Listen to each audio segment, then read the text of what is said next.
रामपुर नामक गांव में चौहान बोलकर एक बूढ़ा रहता है। वो एक बेकरी की दुकान चलाता था। चौहान को पत्नी और उसका लड़का भी रहता है। लड़का डिग्री की पढ़ाई कर लिया था, पर कहीं भी नौकरी नहीं मिलने से दुखी होते रहता था। उसका नाम मोहन था। मोहन के पास कोई काम नहीं रहने से वो बेकरी में आकर बेकरी का काम सीखते रहता था। वैसे वो समोसा, टफ केक बनाना उसके पास से सीखता है।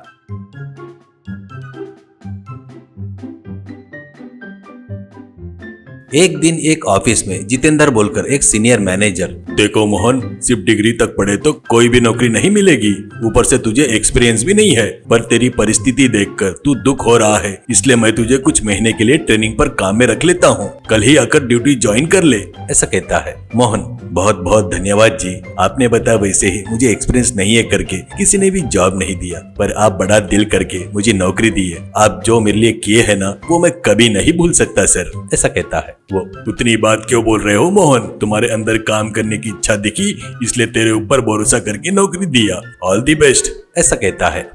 मोहन घर वालों को ये बात बताता है तो वो लोग भी बहुत खुश होते हैं। पिताजी, वो कौन है क्या बेटा, बड़ा अच्छा आदमी लग रहा है, भगवान हमेशा उसको अच्छा रखना चाहिए, ऐसा कहता है। अगले दिन मोहन ऑफिस जाता है तो ऑफिस का गेट बंद रहता है। मोहन सिक्योरिटी वाले से, क्या हुआ, आज कोई सरकारी छुट्टी तो नहीं है, फिर ऑफिस क्यों बंद है, ऐसा कहता है। सिक्योरिटी गार्ड, आपको पता नहीं है क्या सर, कल रात में सीनियर मैनेजर को हार्ट अटैक आकर उनका निधन हो गया, इसलिए ऑफिस को छुट्टी दी है, ऐसा कहता है। वो सुनकर मोहन बहुत दुखी होता है।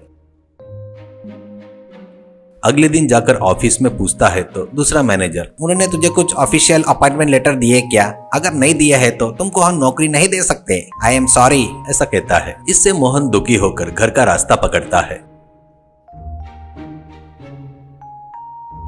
रास्ते में पिताजी की बेकरी दिखाई देती है। वहां पर पिताजी बड़ी मेहनत से काम कर रहे थे। थोड़ी देर तक उनको देख रहा था तो वो पैर दर्द से परेशान होते हुए एक कुर्सी में बैठ जाते हैं। वो देखकर मोहन को बहुत दुख होता है।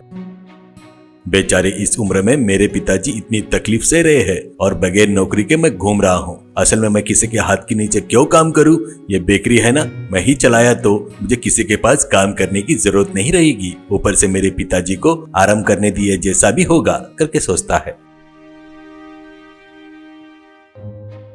और वही बात पिताजी को बताता है तो वो बहुत खुश होकर, अरे मुझे क्या चाहिए बेटा, और ये अपने परिवार का व्यापार है, मेरे बाद ये बंद हो जाएगा करके दुखी हो रहा था, पर तू ऐसे आगे आकर मांगेगा करके सोचा नहीं था, तो फिर तू कल से आकर दुकान संभाल ले बेटा, ऐसा कहता है।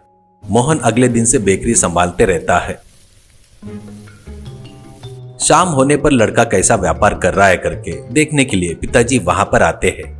तभी उस दुकान का मालिक वहां पर आता है। चौहान उनको देखकर, अरे नमस्कार जी, कैसे आना हुआ, इधर आते बोले तो मैं ही आता था ना आपके पास, ऐसा कहता है। तो वो, ये बुलाकर बताने वाली बात नहीं है, बहुत ही इम्पोर्टेंट बात है, इसलिए मैं खुद बताने के लिए आया हूँ, ऐसा कहता है। चौहान, क्या है जी इतनी इम्पोर्टेंट बात, ऐसा कहता है। तो वो, ये बात बताने के लिए मेरी इच्छा नहीं हो रही है, पर नहीं बताया तो ठीक नहीं होगा। मैं ये दुकान किसी दूसरे को बेच दिया हूँ, इसके साथ ये बाजू वाली जगह भी बेच दिया, और वो खरीदने वाला व्यक्ति यहाँ पर मॉल बांधने जा रहा है। अगले महीने से यहाँ पर मॉल बांधने का काम शुरू हो जाएगा। आप लोग बेकरी खाली करके चले जाओ करके बताने आया हूँ। ऐसा कभी होगा करके मैंने सोचा नहीं था। मेरी लड़की की शादी के लिए मुझे पैसे की जरूरत थी, इसलिए ये जगह बेच दिया, ऐसा कहता है। वो सुनकर चौहान के पैरों तले जमीन खिसक जाती है। उसके मुंह से बात ही नहीं निकल रही थी।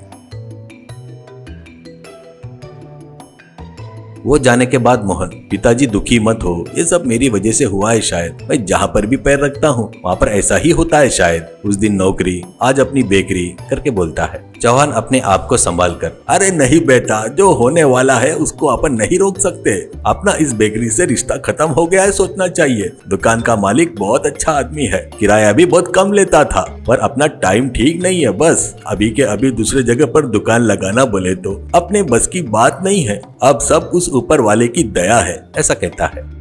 ऐसे बेचारा चौहान घर पर बैठकर दुखी हो रहा था। वो देखकर मोहन को भी बहुत दुख होता है। एक दिन मोहन, पिताजी आपके लिए एक गुड न्यूज है, आप फिर से बेकरी शुरू करने जा रहे हो, मेरे साथ बाहर आओ, आपको कुछ दिखाना है करके कहता है। और मोहन चौहान को लेकर घर के बाहर आता है तो वहां पर एक ई रिक्शा था।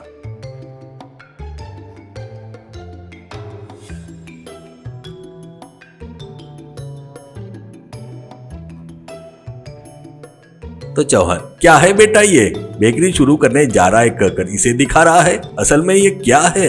ऐसा कहता है। मोहन, पिताजी अपनी बेकरी गई ना, तब से बैंक के लोन के काम पे था। मेरी किस्मत से मेरे दोस्त के पिताजी अपने गांव के बैंक के ब्रांच मैनेजर के लिए आए हैं। उन्होंने मेरा लोन सैंक्शन कर दिया है। ऐसा कहता है। चौहान, बहुत खुशी की बात है बेटा, इतना की दुकान किस सेंटर में लगाना चाहता है? ऐसा कहता है। मोहन, आप जिस सेंटर में चाहो उस सेंटर में लगा सकते हैं, समझ में आया ना? वो ध्यान से सुनो, इसे ई रिक्शा कहते हैं। मैं इसे बेकरी जैसा डिजाइन करवाया हूँ। आप इसमें समोसे, टफ केक रखकर बेच सकते हैं। अभी मोबाइल बिजनेस का बहुत चलन है पिताजी। आप इस ई रिक्शा से घूमते हुए अपने पसंद की जगह पर रुककर बेच सकते हो। वो सुनकर चौहान बहुत खुश होता है।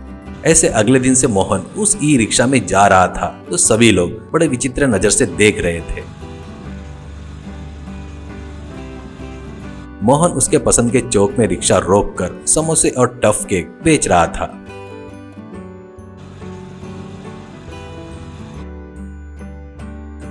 ऐसे वो रोज घूमते हुए बेचकर बहुत पैसे कमाता है।